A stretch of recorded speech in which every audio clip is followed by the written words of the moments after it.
नमस्कार। आपका अखबार के YouTube चैनल पर आपका स्वागत है। मैं हूं प्रदीप सिंह। शरद पवार की बौखलाहट, उनकी खीज, उनका गुस्सा, ये सब बयां कर रहा है कि प्रधानमंत्री नरेंद्र मोदी का तीर बिल्कुल निशाने पर लगा है। देखिए, तीर जब निशाने पर लगता है, जिसको लगता है उसका दर्द, उसकी चीख पुकार जो है वो बताती है कि घाव कितना गहरा है। ये कल शाम को नागपुर में एक सार्वजनिक सभा में शरद पवार का ये दर्द छलक कर बाहर आया। शरद पवार ने इस सभा में कहा कि जिन लोगों ने अनिल देशमुख को जेल भिजवाया है उनको इसकी कीमत चुकानी पड़ेगी। हर घंटे, हर मिनट की कीमत चुकानी पड़ेगी जितने दिन अनिल देशमुख जेल में रहेंगे। अब इससे आप समझ लीजिए कि अनिल देशमुख का जेल जाना शरद पवार के लिए कितना बड़ा धक्का है। और ये धक्का कोई मोदी सरकार ने नहीं लगाया, उसकी शुरुआत मोदी सरकार ने नहीं की, या केंद्र सरकार या किसी केंद्रीय एजेंसी ने नहीं की। इसकी शुरुआत हुई मुंबई के पुलिस कमिश्नर की चिट्ठी से, उनके आरोप से कि 100 करोड़ रुपए महीने वसूली का आदेश दिया, उसकी मांग की अनिल देशमुख ने, जो उस समय के गृह मंत्री थे। इससे शुरुआत हुई। जब ये मामला सामने आया तो शरद पवार का क्या रिएक्शन था? उन्होंने कहा कि मामला गंभीर है और उद्धव सरकार को इसकी जांच करा लेनी चाहिए। फिर कहा कि जूलियो रबेरो जैसे जो एक्स पुलिस कमिश्नर हैं उनसे जांच करा लेनी चाहिए। मालूम था कि रिबेरो का क्या जो है उनकी जांच की रिपोर्ट आएगी, लेकिन राज्य सरकार ने एक जो है न्यायिक आयोग बिठा दिया। वो बिल्कुल चूचू का मुरब्बा निकला। परमबीर सिंह इसके खिलाफ चले गए सुप्रीम कोर्ट। फंस वो भी गए, वो अलग बात है, लेकिन सुप्रीम कोर्ट ने सीबीआई इंक्वायरी ऑर्डर कर दी। तो जो सीबीआई जांच हो रही है, जिसकी वजह से वो चाहे सीबीआई की रिमांड पर हों चाहे जेल में गए हों, वो सुप्रीम कोर्ट के आदेश से शुरू हुई सीबीआई की जांच से हुआ है। अब जब ये मामला सामने आया था तब दिल्ली में एक प्रेस कॉन्फ्रेंस की शरद पवार ने। उन्होंने कहा कि परमबीर सिंह उनसे ट्रांसफ़र से पहले मिले थे, उन्होंने अनिल देशमुख पर ऐसा कोई आरोप नहीं लगाया था और उन्होंने इस बारे में कोई संकेत नहीं दिया था। और ये टाइमिंग का उन्होंने सवाल उठाया था कि ट्रांसफ़र होने के बाद परमबीर सिंह ने ये आरोप क्यों लगाया, मुंबई पुलिस का कमिश्नर रहते हुए आरोप क्यों नहीं लगाया। लेकिन शरद पवार, ऐसा है कि शरद पवार ही नहीं, कोई भी हो, झूठ जो है वो अगर कोई बोलता है तो उसको छिपाने के लिए 100 झूठ और बोलने पड़ते हैं और फिर भी वो पकड़ा जाता है। झूठ जो है वो छिप नहीं पाता है, सच भी नहीं छिप पाता और झूठ भी नहीं छिप पाता है। झूठ बोलने वाले को याद नहीं रहता कि पिछली बार क्या बोला था, इसी में फंस जाता है। तो दिल्ली में ये बात बोली उन्होंने, महाराष्ट्र में, मुंबई में ये बात बोली उन्होंने, लेकिन कल नागपुर में दूसरी बात बोली। उन्होंने कहा कि जब उनका ट्रांसफ़र होने वाला था परमबीर सिंह का, तो मुझसे मिलने आए थे और उन्होंने कहा कि परमबीर सिंह ने उनसे कहा कि मैंने मुख्यमंत्री उद्धव ठाकरे से गृह मंत्री अनिल देशमुख की शिकायत की है। उन्होंने पूछा क्या शिकायत की है? उन्होंने बताया वही 100 करोड़ की वसूली की बात बताई कि 100 करोड़ की वसूली, हर महीने 100 करोड़ रुपए चाहते हैं। तो शरद पवार के ही शब्दों में कह रहा हूँ, उन्होंने पूछा परमबीर सिंह से कि क्या आपने उनके आदेश का पालन किया? परमबीर सिंह ने कहा नहीं। तो शरद पवार अब सवाल कर रहे हैं कि जब अनिल देशमुख ने जो कहा था वो परमबीर सिंह ने किया ही नहीं, तो फिर उन पर आरोप कैसा? फिर तो वो निर्दोष है। अब आप पूरी बात को समझिए। शरद पवार को इस पर कोई एतराज़ नहीं है कि उनके गृह मंत्री ने, उन्हीं की पार्टी का नेता, वो अपने पुलिस कमिश्नर से 100 करोड़ रुपए महीने की वसूली की बात कर रहा है। वो संतुष्ट इस बात से हो जा रहे हैं कि पुलिस कमिश्नर ने कहा कि उन्होंने ऐसा नहीं। पुलिस कमिश्नर अगर ये कहते परमबीर सिंह कि मैंने ऐसा किया, तो कटघरे में तो वो भी खड़े होते।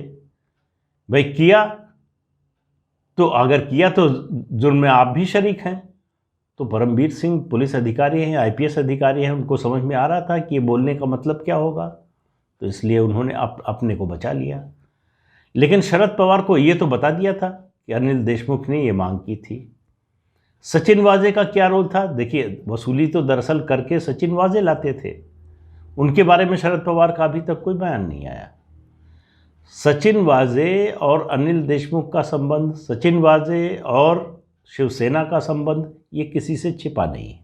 अनिल देशमुख को और उससे ज़्यादा सचिन वाजे को बचाने के लिए उद्धव ठाकरे ने भी बयान दिया कि उसको आप लोग मीडिया से शिकायत की कि आतंकवादी बनाने पर लगे हुए हैं, और वो क्या निकला ये सामने आ रहा है। तो शरद पवार का ये जो तकलीफ़ है, ये जो दर्द है जो बाहर निकल रहा है, उनको मालूम है कि अनिल देशमुख अकेले नहीं होंगे, उनके साथ के और लोग फंसेंगे। चूँकि एक तरह से सुप्रीम कोर्ट की इस पूरे मामले पर नज़र है, बॉम्बे हाई कोर्ट में इस पर सुनवाई चल रही है, उनको मालूम है कि अनिल देशमुख को बचाना बहुत कठिन है, और अनिल देशमुख जाएंगे, अनिल देशमुख का मुंह खुलेगा तो एनसीपी में वो आंच कहाँ तक जाएगी, ये किसी को गेस करने की ज़रूरत नहीं है, ये सबको मालूम है।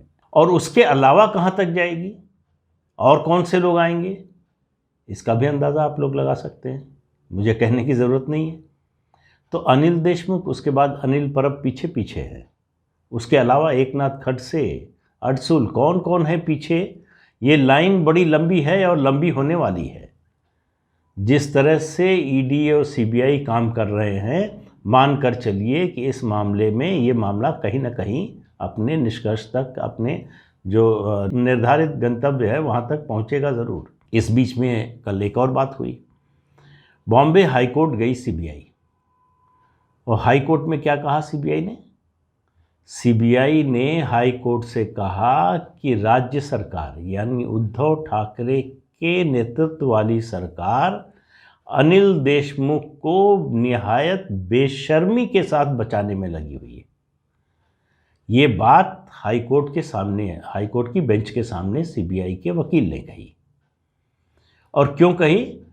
कहा कि सीबीआई ने 2 अधिकारियों को समन भेजा पूछताछ के लिए, बुलाने के लिए। उन 2 अधिकारियों में राज्य के मुख्य सचिव सीताराम कुंते और राज्य के पुलिस महानिदेशक संजय पांडे, दोनों लोगों को भेजा गया समन पूछताछ के लिए, बुलाने के लिए। पूरी राज्य सरकार इस कोशिश में लगी है कि ये समन रद्द हो जाए, उनको पूछताछ के लिए न बुलाया जाए।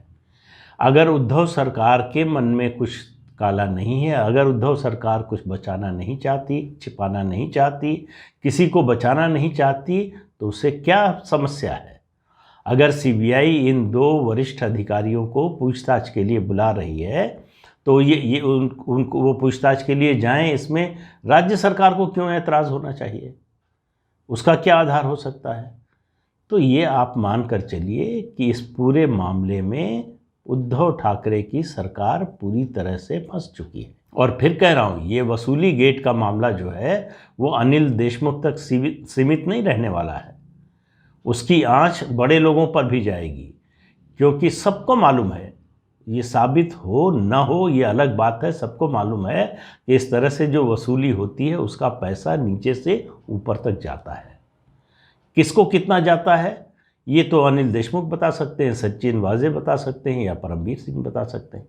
परमवीर सिंह भागे हुए, इस पर भी शरद पवार बोले। उनका आरोप है कि केंद्र सरकार ने भगा दिया। भाई, केंद्र सरकार क्यों भगा देगी? उसमें क्या फ़ायदा है? पुलिस कमिश्नर कहाँ के थे? वो पुलिस अधिकारी कहाँ के थे? किस कैडर के थे? आपकी सरकार है वहाँ पर, तो आपका एक डीजी स्तर का अधिकारी लापता हो जाता है और राज्य सरकार को पता नहीं होता। तो आज परमवीर सिंह की ओर से उनके वकील पहुंचे सुप्रीम कोर्ट और कहा कि ये जो उनको भगोड़ा घोषित किया जा रहा है, इसमें उनको राहत दी जाए। सुप्रीम कोर्ट ने कहा जब तक वो ये नहीं बताएंगे कि वो देश के किस हिस्से में हैं या दुनिया के किस हिस्से में हैं, तब तक उनके मामले में कोई सुनवाई अदालत नहीं करेगी। तो अब परमवीर सिंह के सामने 2 ही रास्ते हैं, या तो अदालत के सामने पेश हों, बताएं कि मैं हाजिर हूँ, मैं यहाँ हूँ, यहाँ था और इस वजह से था, या फिर वो अगर देश से भाग चुके हैं तो बाकी जो भगोड़े हैं, देश से भागे हुए लोग हैं, उन्हीं की तरह फिर दूसरी कानूनी लड़ाई लड़े। जैसे ही पता चलेगा कि वो कहाँ हैं, किस देश में है, अगर देश से बाहर चले गए हैं तो फिर अगर उस देश के साथ एक्स्ट्राडिशन ट्रीटी है तो उसके तहत कार्रवाई शुरू होगी, फिर वो केंद्र सरकार शुरू करेगी। परमबीर सिंह के भागने में अगर किसी का फ़ायदा है तो वो महाराष्ट्र की जो है महाराष्ट्र विकास अघाड़ी सरकार जो है उसका है, शरद पवार का फ़ायदा है, अनिल देशमुख का फ़ायदा है और उद्धव ठाकरे का फ़ायदा है। इसमें केंद्र सरकार या बीजेपी का कोई फ़ायदा नहीं है, क्योंकि परमबीर सिंह को जब सीबीआई कस्टडी में लेगी और पूछताछ करेगी तो उनसे जो बातें निकलेंगी वो जाहिर है कि इसी सरकार के खिलाफ निकलेंगी। वसूली होती थी, नहीं होती थी, होती थी तो कैसे होती थी, किसके किसके पास जाता था। और एक सवाल तो ये भी है, परमबीर सिंह मुंबई पुलिस के कमिश्नर थे, उनको उद्धव ठाकरे बुलाएं समझ में आता है, उनको अनिल देशमुख बुलाएं ये भी समझ में आता है। शरद पवार के यहाँ वो क्यों जाते थे?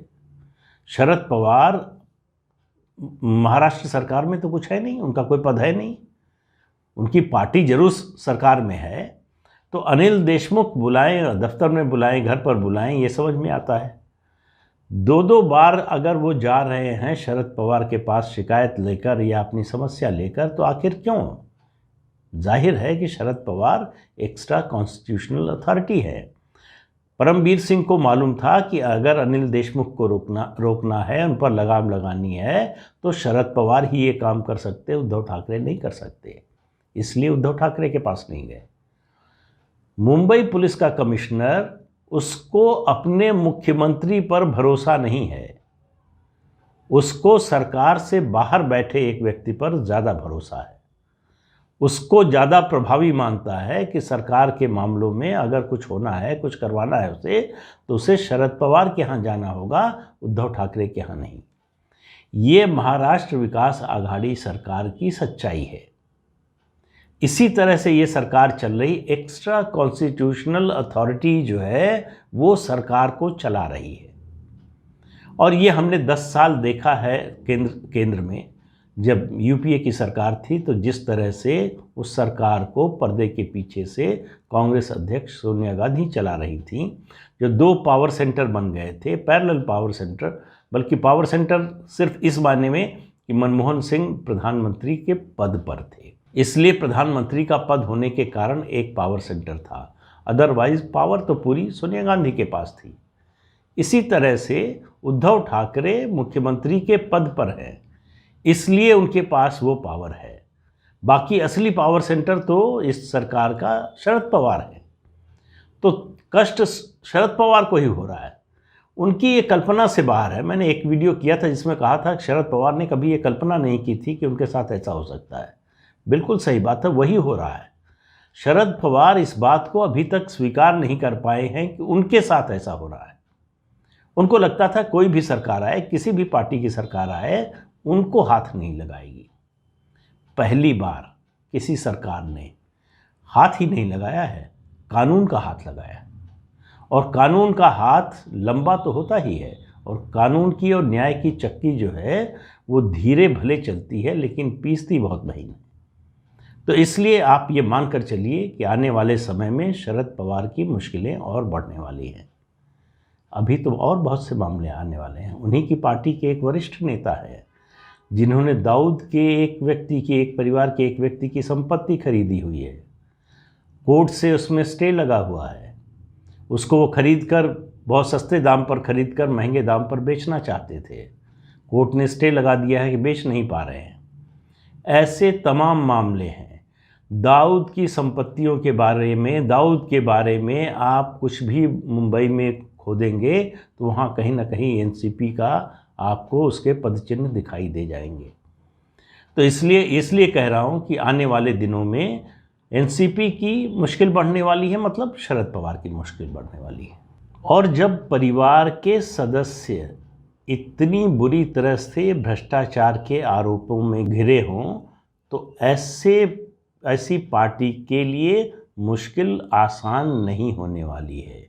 अभी सरकार ने जो बदलाव किए हैं, जिस तरह से कार्यकाल बढ़ाया है ईडी और इनकम टैक्स और दूसरी जांच एजेंसियों के आईबी सीबीआई के जो प्रमुख हैं उनका कार्यकाल बढ़ाने के लिए जो अभी अध्यादेश आया है, उन सब का मकसद ये है कि जो जांच शुरू हुई है वो अपने नतीजे तक पहुँचे।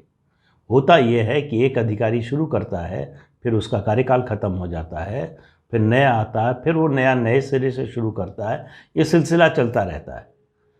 उसको रोकने के लिए किया गया है।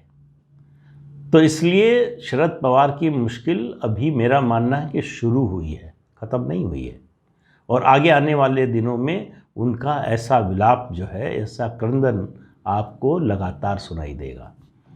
तो आज के अंक में इतना ही। अगले अंक में फिर मिलेंगे किसी नए मुद्दे के साथ। तब तक के लिए इजाज़त दीजिए। नमस्कार। आपसे अनुरोध है कि ये चैनल देखिए, शेयर कीजिए, लाइक कीजिए और सब्सक्राइब ज़रूर कीजिए। नमस्कार।